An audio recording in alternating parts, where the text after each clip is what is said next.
The Blind Man and the Elephant. Instructive stories from the teachings of Srila Bhaktisiddhanta Saraswati Thakur. A group of blind men heard a strange animal called an elephant from some elderly people. Naturally, they had a very strong urge to have first-hand experience of such an animal through their sense of touch. Oh, nice! We should go to have an experience of what this animal is all about. Let us go to the stable.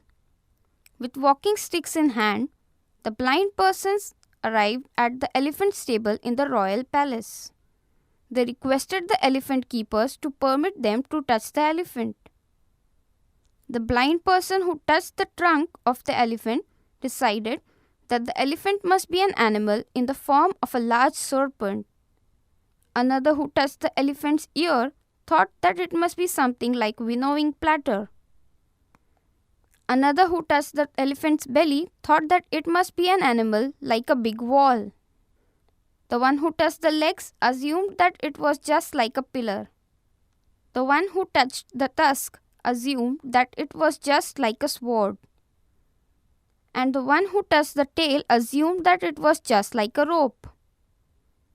Thus, the understanding of the elephant was not perfect to any of the blind persons.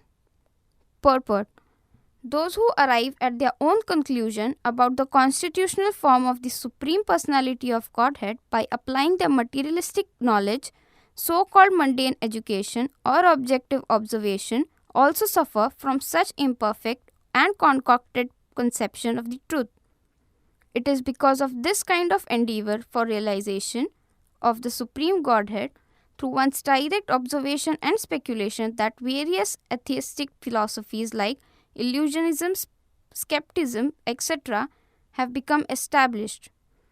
But when one is enlightened, which means initiated into transcendental knowledge from a real devotee of the Supreme Lord, and is fortunate enough to enjoy a vision of the Lord, then and then only the perfect constitutional form and position of the Lord can be properly realized.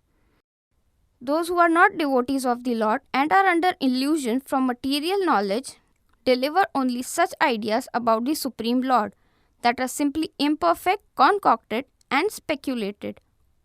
Any conception of formlessness of the Lord or of His transcendental form is to be considered imperfect and unfounded unless and until it is supported by a true vision and realization of his real position of a true devotee.